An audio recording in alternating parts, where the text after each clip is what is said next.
আমাদের নামাজ, আমাদের রোজা, আমাদের ইবাদত এগুলোকে মিজানের পাল্লায় উঠালে কোনো ওজনই হবে না।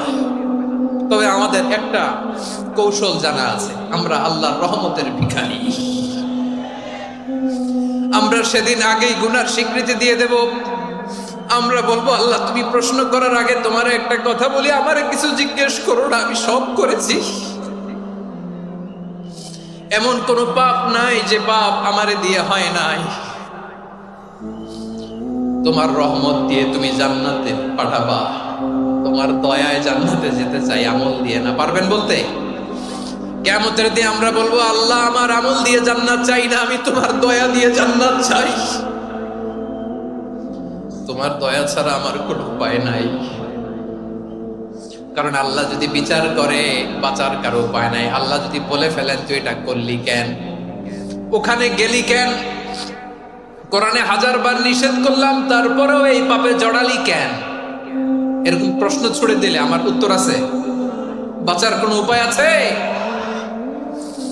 রোজ হাসরে হে আল্লাহ আমার করোনা বিচার, আল্লাহ করোনা বিচার।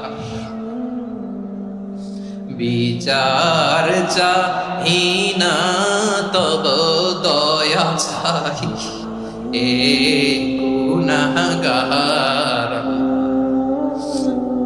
করোনা বিচার। আপনার আমল দিয়ে জান্নাতে যাবেন? কি দিয়ে যাবেন?